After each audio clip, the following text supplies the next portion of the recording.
మరో కొత్త నోటిఫికేషన్తో మీ ముందుకు. మనకైతే పంజాబ్ నేషనల్ బ్యాంక్ నుంచి ఒక నోటిఫికేషన్ అయితే విడుదలైందండి. ఏంటి ఆ నోటిఫికేషన్ అంటే పంజాబ్ నేషనల్ బ్యాంకులో స్పెషలిస్ట్ ఆఫీసర్ పోస్టులు ఖాళీగా ఉన్నాయి. ఈ స్పెషలిస్ట్ ఆఫీసర్ పోస్టులను భర్తీ చేయాలనే ఉద్దేశంతో ఈ నోటిఫికేషన్ అయితే విడుదల చేయడం జరిగింది. మరి ఈ నోటిఫికేషన్ సంబంధించి ఏ విభాగాల్లో ఎన్ని ఖాళీలు ఉన్నాయి, ఈ ఖాళీలకు సంబంధించి అప్లికేషన్ ఎప్పటి నుంచి ప్రారంభమవుతుంది, ఎవరెవరు అర్హులు, ఏజ్ ఎంత ఉండాలా, ఫీజు ఎంత ఉంటుంది, ఎంపిక ఎలా జరుగుతుంది, దీనికి సంబంధించిన పూర్తి సమాచారాన్ని మన వీడియోలో తెలుసుకుందాం. Hi hello welcome to T1 academy. నేను మీ ఆజాద్.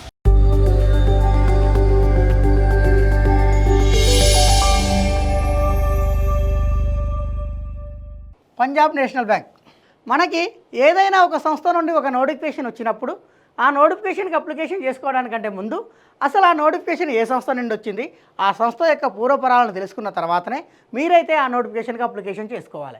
ఇప్పుడు ఈ నోటిఫికేషన్ ఏ సంస్థ నుండి వచ్చింది, ఏ సంస్థ నుండి వచ్చిందంటే పంజాబ్ నేషనల్ బ్యాంక్ నుండి వచ్చింది. మరి పంజాబ్ నేషనల్ బ్యాంక్ ఎప్పుడు ఏర్పడింది, ఎందుకు ఏర్పడింది, దీని యొక్క పనితీరు ఏందో తెలుసుకుందాం. పంజాబ్ నేషనల్ బ్యాంక్ ఇది 1894 ఏప్రిల్ 12వ తారీఖు నాడు ఏర్పడింది. అంటే రిజిస్టర్ అయిందేమో 1894 ఏప్రిల్ 12. దీని యొక్క కార్యకలాపాలు ప్రారంభమైంది మాత్రం 1895 మే 19వ తారీఖు నుండి దీని యొక్క కార్యకలాపాలు అయితే ప్రారంభమైనాయి. మరి దీనిని ఎవరు ఏర్పాటు చేశారు, చేశారంటే లాలా లజపతి రాయ్ ఏర్పాటు చేశాడు. మరి ఈ బ్యాంకును ఎందుకు ఏర్పాటు చేశారంటే మన భారతదేశంలో ఏ అయితే బ్యాంకులు ఉన్నాయో ఆ బ్యాంకులన్నీ కూడా బ్రిటిష్ వారి యాజమాన్యంలో ఉన్నాయి. అంటే కేవలం బ్రిటిష్ వాళ్ళకి మాత్రమే ఈ బ్యాంకు అప్పులు ఇచ్చేవి. వాళ్ళ యొక్క బాగోగుల కోసం మాత్రమే, వాళ్ళ యొక్క ప్రయోజనాల కోసం మాత్రమే ఆ బ్యాంకులు పనిచేసేది. మన భారతదేశంలో ఉన్న ప్రజలు కావచ్చు, వ్యాపారవేత్తలు కావచ్చు, వాళ్ళకు ఆర్థికంగా ఎటువంటి సహాయ సహకారాలు ఈ బ్యాంకులు అందించడం లేదు. కాబట్టి మన భారతదేశంలో కూడా మన భారతీయుల చేత, మన భారతీయుల మూలధనంతో కొన్ని బ్యాంకులు స్థాపించాలనే ఉద్దేశంతో అప్పుడు లాలా లజపతి రాయ్తో పాటు దయాల్ సింగ్ మజితీ అనే ఇద్దరు వ్యక్తులు కలిసి ఈ పంజాబ్ నేషనల్ బ్యాంకుని 1894 ఏప్రిల్ 12న అయితే స్థాపించడం జరిగింది. మరి దీని స్థాపన సమయంలో దాని యొక్క ప్రధాన కార్యాలయం ఎక్కడుందంటే లాహోర్లో ఉంది. అంటే అప్పటికి మన దేశ విభజన జరగలేదు. మరి మన దేశ విభజన ఎప్పుడు జరిగిందంటే 1947లో జరిగింది. 1947లో దేశ విభజన జరిగింది. మరి స్థాపన సమయంలో లాహోర్లో ఉన్న పంజాబ్ నేషనల్ బ్యాంక్ యొక్క ప్రధాన కార్యాలయం అటు తర్వాత ఎక్కడ మారిందంటే న్యూఢిల్లీకి మారింది. మరి ప్రస్తుతం పంజాబ్ నేషనల్ బ్యాంక్ యొక్క ప్రధాన కార్యాలయం ఎక్కడుందంటే న్యూఢిల్లీలోనే ఉంది. అటు తర్వాత 1969 జూలై 19వ తారీఖు నాడు ఇందిరాగాంధీ ప్రభుత్వం 14 బ్యాంకులు జాతీయం చేసింది. ఈ 14 బ్యాంకుల్లో ఈ పంజాబ్ నేషనల్ బ్యాంక్ ఒకటి. అటు తర్వాత 2020లో ఈ పంజాబ్ నేషనల్ బ్యాంకులో 2 బ్యాంకులు విలీనమైనవి. ఏంటి అంటే ఓరియంటల్ బ్యాంక్ ఆఫ్ కామర్స్ అని, యునైటెడ్ బ్యాంక్ ఆఫ్ ఇండియా అని, ఈ 2 బ్యాంకులు కూడా ఈ పంజాబ్ నేషనల్ బ్యాంకులో విలీనమైనాయి. ఈ 2 బ్యాంకులు విలీనమైన తర్వాత భారతదేశంలో అతిపెద్ద ప్రభుత్వ రంగ బ్యాంకులలో ఈ పంజాబ్ నేషనల్ బ్యాంక్ అనేది 2వ స్థానంలో ఉన్నది. మరి మొదటి ప్రభుత్వ రంగ బ్యాంక్ ఏంటి అంటే SBI. అంటే ప్రస్తుతం భారతదేశంలో అతిపెద్ద ప్రభుత్వ రంగ బ్యాంక్ ఏది, SBI. భారతదేశంలో అతిపెద్ద ప్రభుత్వ రంగ 2వ బ్యాంక్ ఏది, పంజాబ్ నేషనల్ బ్యాంకు. నోటిఫికేషన్ విషయానికి వచ్చేసరికి ఏ పోస్టులు ఖాళీగా ఉన్నాయి అంటే స్పెషలిస్ట్ ఆఫీసర్ పోస్టులు ఖాళీగా ఉన్నాయి. ఏ విభాగాల్లో ఖాళీగా ఉన్నాయి అంటే సివిల్ ఇంజనీరింగ్ విభాగంలోను, మరియు ఎలక్ట్రికల్ విభాగంలోను, మరియు మెకానికల్ ఇంజనీరింగ్ విభాగంలోను, ఈ విభాగాలలో అయితే స్పెషలిస్ట్ ఆఫీసర్ పోస్టులు అయితే ఖాళీగా ఉన్నాయి. మరి మొత్తం ఎన్ని ఖాళీలు ఉన్నాయంటే 30 ఖాళీలు ఉన్నాయి. ఈ 30లో సివిల్ ఇంజనీరింగ్ విభాగంలో వచ్చేసి 21 ఖాళీలు, ఎలక్ట్రికల్ ఇంజనీరింగ్ విభాగంలో వచ్చేసి 7 ఖాళీలు, మెకానికల్ ఇంజనీరింగ్లో వచ్చేసి 2 ఖాళీలు అయితే ఉన్నాయి. మరి ఈ ఖాళీలకు సంబంధించి అప్లికేషన్స్ ఎప్పటి నుంచి ప్రారంభమవుతున్నాయి అంటే ఏప్రిల్ 21, 2026 నుండి ప్రారంభమై మే 5, 2026 నాడైతే క్లోజ్ అవుతుంది. మరి ఈ పోస్టులకు సంబంధించి ఎగ్జామ్ ఎప్పుడు ఉండొచ్చు అంటే మే 27, 2026 నాడైతే ఉండవచ్చు. మరి ఈ పోస్టులకు సంబంధించి ఎవరెవరు అర్హులు అంటే భారతీయ పౌరుడు ఎవరైనా కానీ ఈ పోస్టుకి అయితే అప్లికేషన్ చేసుకోవచ్చు.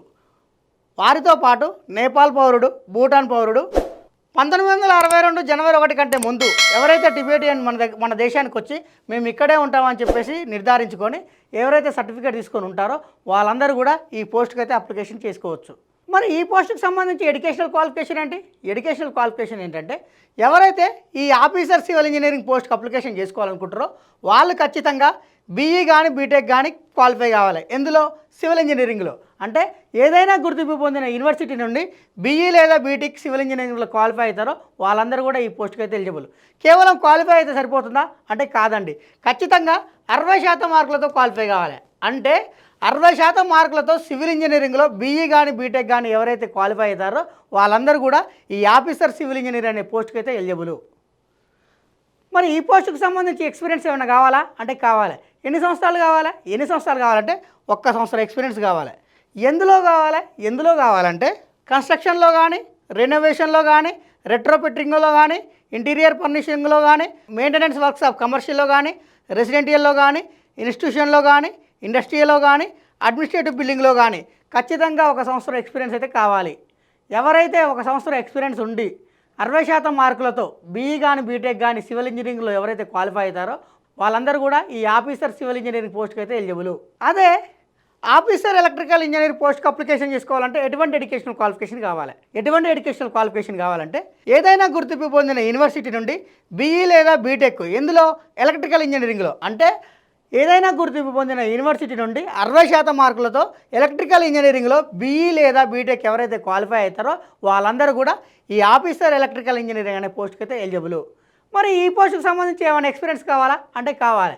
ఎన్ని సంవత్సరాలు కావాలంటే 1 సంవత్సరం ఎక్స్పీరియన్స్ అయితే కావాలి. ఎందులో కావాలంటే ఈ ఎలక్ట్రికల్ ఫీల్డ్ ఏదైతే ఉందో ఆ ఎలక్ట్రికల్ ఫీల్డ్కి సంబంధించిన దాంట్లో 1 సంవత్సరం ఎక్స్పీరియన్స్ అయితే కావాలి. అది కూడా ఎలా అంటే కన్స్ట్రక్షన్ ఫీల్డ్లో కావచ్చు, రెనోవేషన్ ఫీల్డ్లో కావచ్చు, రెట్రోఫిట్టింగ్ ఫీల్డ్లో కావచ్చు, ఇంటీరియర్ ఫర్నిషింగ్లో కావచ్చు, మెయింటెనెన్స్ వర్క్స్లో కావచ్చు, రెసిడెంటియల్లో కావచ్చు. ఇలా ఇందాక ఏదైతే చెప్పుకున్నామో సేమ్ అందులోనే 1 ఇయర్ ఎక్స్పీరియన్స్ కావాలి. కాకపోతే అదేమో సివిల్ ఇంజనీరింగ్లో, ఇదేమో ఎలక్ట్రికల్ ఇంజనీరింగ్లో. మరి దీనిలోనే మరో పోస్ట్ అయినా ఆఫీసర్ మెకానికల్ ఇంజనీరింగ్. మరి ఈ పోస్టుకి అప్లికేషన్ చేసుకోవాలంటే ఎడ్యుకేషనల్ క్వాలిఫికేషన్ ఏంటంటే ఎవరైతే ఈ ఆఫీసర్ మెకానికల్ ఇంజనీర్ పోస్ట్కి అప్లికేషన్ చేసుకోవాలనుకుంటారో వాళ్ళు ఖచ్చితంగా ఏదైనా గుర్తింపు పొందిన యూనివర్సిటీ నుండి కనీసం 60% మార్కులతో మెకానికల్ ఇంజనీరింగ్లో బీఈ కానీ బీటెక్ కానీ క్వాలిఫై కావాలి.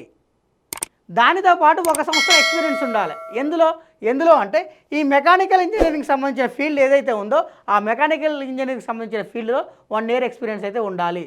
అంటే జనరల్గా అయితే ఈ మూడింటికి కూడా ఒకటే ఎక్స్పీరియన్స్ అండి. కాకపోతే డిపార్ట్మెంట్లు మారుతున్నాయి. సివిల్ వాళ్ళు అయితేనేమో సివిల్కి సంబంధించి, ఎలక్ట్రికల్ వాళ్ళు అయితేనేమో ఎలక్ట్రికల్ సంబంధించి, మెకానికల్ అయితేనేమో మెకానికల్కి సంబంధించి. క్వాలిఫికేషన్ విషయంలో కూడా సేమ్, అందరూ బీఈ లేదా బీటెక్, అది కూడా 60% మార్కులతో. కాకపోతే ఏ డిపార్ట్మెంట్లో ఆ డిపార్ట్మెంట్ వాళ్ళు క్వాలిఫై ఉండాలి. మరి ఈ పోస్టులకు సంబంధించి ఏజ్ ఎంత ఉండాలి? ఏజ్ విషయానికి వచ్చేసరికి జనవరి 1, 2026 నాటికి కనీసంగా 20 సంవత్సరాలు ఉండాలి, గరిష్టంగా 30 సంవత్సరాలు ఉండాలి. అంటే జనవరి 1, 2026 నాటికి కనీసంగా 20 సంవత్సరాల నుండి గరిష్టంగా 30 సంవత్సరాల మధ్యలో ఎవరైతే ఉంటారో వాళ్ళందరూ కూడా ఈ పోస్టులకు అయితే అప్లికేషన్ చేసుకోవచ్చు. మరి ఈ పోస్టులకు సంబంధించి ఏజ్ రిలాక్సేషన్ ఉంటుందా అంటే ఉంటుంది. ఎంత ఉంటుందంటే ఎస్సీ వాళ్ళకు, ఎస్టీ వాళ్ళకు వచ్చేసి 5 సంవత్సరాల ఏజ్ రిలాక్సేషన్ ఉంటుంది.